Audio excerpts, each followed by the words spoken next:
Welcome to another edition of Talk of the Town here on Yes 101. I'm Visser, and with me I have a very special guest this morning, the President of the United Centenary Front, Prashan Visser. Good morning, Prashan. Good morning, Visser. Yes, Prashan. So I was wondering now, the United Centenary Front is a new party that just came in to the political sphere of Sri Lanka, and it promises to bring more qualified and new faces to the political arena in Sri Lanka. I would say, according to some people, a much needed change in the country going forward, especially with the situation that took place last year. So in your opinion, especially you've worked with youth groups for most of your life, and that's in one way your expertise and also reconciliation. So I was wondering, in your opinion, how important is youth participation in politics going forward, especially in this current circumstance in the country? Thank you. Great question, Visser. I feel it's absolutely crucial. We as a country have struggled for the last 75 years to live up to our potential. After independence, the whole world thought Sri Lanka was set to thrive. But unfortunately, we have failed, mainly because of a lot of hate and prejudice and violence, and then also incompetence and corruption in governance. And for the longest time, a lot of young people, competent people, young and old, have stayed away from the political arena because it's true that the notion of it is ugly and muddy and dirty and brutal.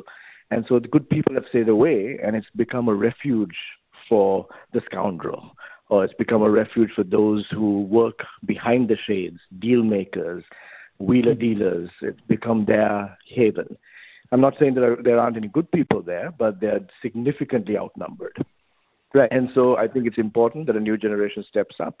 And in any country that has seen true transformation, a younger generation made it their generation's mandate to step up. And our party is Sri Lanka's most diverse party, and we represent all the ethnic and religious groups of this country. And it's not just young and old, people who believe in our values coming together and entering the fray, because it's now or never for Sri Lanka.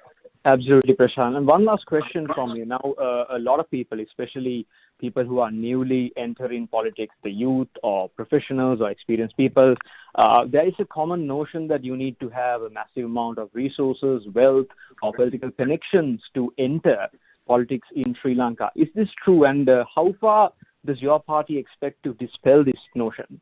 Yes, I believe, I don't blame people for thinking so, because if you look at the parliament, there are only 11 parliamentarians under the age of 35, and 10 of them are from political families.